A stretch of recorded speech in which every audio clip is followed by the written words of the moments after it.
Apakah kalian pernah merasakan insecure?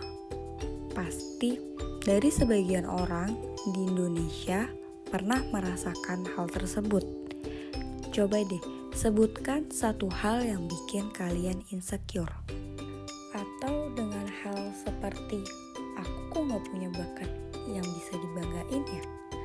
Kenapa aku kok gak bisa kayak orang-orang? Kenapa hidup aku kok kayak gini-gini aja?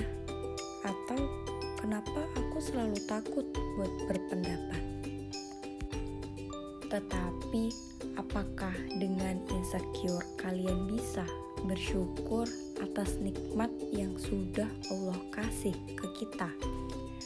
Baik, setelah ini kita akan bahas tentang insecure menurut psikologi dengan bagaimana solusinya agar kita tidak insecure lagi, dan yang terakhir, insecure dalam pandangan Islam. Yang pertama, pengertian insecure. Di dalam ilmu psikologi, insecure adalah emosi yang terjadi jika seseorang menilai dirinya inferior dibandingkan orang lain. Dan apabila kalian mengalami insecure, biasanya kalian akan merasakan malu, merasa bersalah, merasa rendah, dan selalu merasa kekurangan di dalam hidup kalian. Karena pada umumnya, semakin kalian merasa tidak percaya diri, maka akan semakin besar rasa insecure yang ada di dalam pikiran kalian. Karena kalian akan takut bersosialisasi dengan orang lain. Dan adapun beberapa faktor yang menyebabkan kalian menjadi insecure, yaitu berupa warna kulit, berat badan, dan kekurangan fisik lainnya. Selanjutnya, gimana sih Kak solusi agar kita tidak merasa insecure lagi? Yang pertama, fokus dalam mencintai diri sendiri. Karena dengan cara kita mencintai diri sendiri akan membuat kita tuh mudah mengetahui kekuatan dan kelemahan apa yang ada dalam diri kita. Hal ini bertujuan agar memudahkan langkah kita untuk kedepannya, agar bisa mengembangkan apa sih yang sebenarnya menjadi kelebihan kita. Yang kedua, jangan bandingkan dirimu dengan orang lain. Membanding-bandingkan diri sendiri dengan orang lain memang tidak selamanya berujung negatif, tetapi pada umumnya banyak energi yang terbuang akibat melakukan hal tersebut. Dan tidak secara langsung membanding-bandingkan diri sendiri dengan orang lain itu bersifat toksik.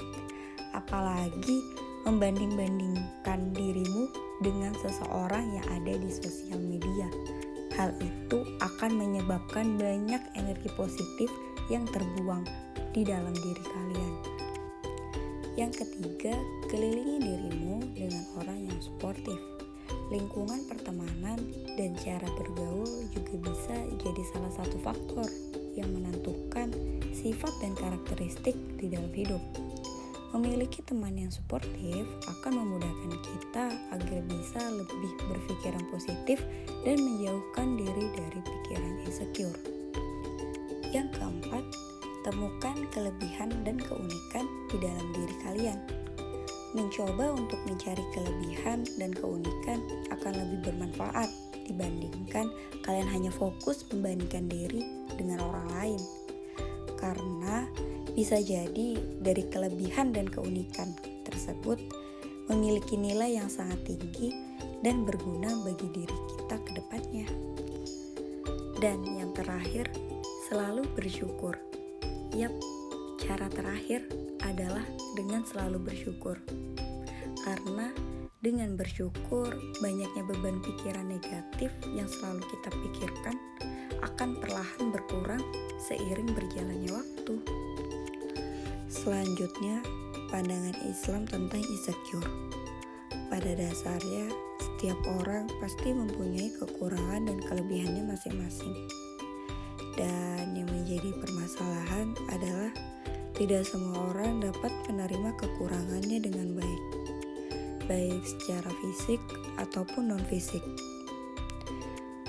Sedangkan Islam mengajarkan seseorang untuk selalu bersyukur atas segala yang telah diberikan oleh Allah.